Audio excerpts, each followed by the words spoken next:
Hello and welcome back to another Primetime Devo. My name is Duane Matz. We're continuing to go through the book of 1 Timothy. We're in chapter 1, going to look at verses 3 through 5 and talk about the importance of remembrances. I remember, shortly after I came to Christ, some of the struggles that I had, wondering, is this really worth it? And I would remember what I came from or where I came from. And that really helped me hang in there. Even though when I look back on it all now, I see that it wasn't me hanging on so much as it was Jesus hanging on to me. But remembrances are important, and we're going to see that as we read this portion of 2 Timothy from Paul, who writes, I thank God, whom I serve with a pure conscience, as my forefathers did, as without ceasing I remember you in my prayers night and day, greatly desiring to see you, being mindful of your tears, that I may be filled with joy. When I call to remembrance the genuine faith that is in you, which dwelt first in your grandmother Lois and your mother Eunice, and I am persuaded is in you also. That's 2 Timothy 1, 3 through 5. So let us thank God for remembrances. We shouldn't forget that Paul is writing this letter from a Roman dungeon. This was not a nice place to be. His home now was an underground prison with only a hole in the ceiling to let in light and air.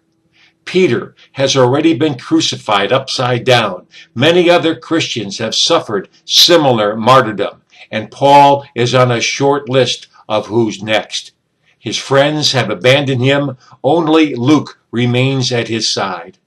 But Paul thanks God for bringing Timothy and his genuine faith to mind often. He said, without ceasing. Many long hours in the dungeon, and I'm sure Paul was assailed by doubts. Was this really worth it? At moments like these, God brings to mind Timothy, Paul's son in the faith. He recalls Grandma Lois and Timothy's mother Eunice, and how they and Timothy came to the faith of their forefathers, Abraham, Isaac, and Jacob, through the preaching of the gospel. Paul's not talking about the misplaced faith of the Pharisees, but the true faith of Abraham, who simply believed God and it was accounted to him as righteousness. This is the faith that produces a pure conscience. It is the gospel promise that Jesus, who came from the seed of Abraham, would die on the cross for the sins of the world, and as many as believed in him would have the same right as Abraham to be called a child of God.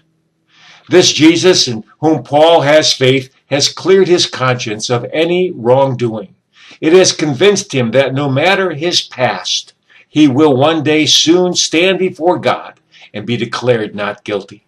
No wonder Paul is overflowing with thanks. It was worth it.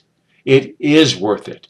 We may struggle at times with that same question. Is this really worth it? But when we do, may God cause us to remember, first of all, the depth of his forgiveness for us, and also for those times that he used us to make a difference in the lives of others, like he used Paul to make a difference in the life of Timothy. And then may we turn our doubts into concrete expressions of praise. Well, that's all the time we have for today. May God bless you. Thank you so much for listening. Remember, Jesus loves you. Tell your face about it.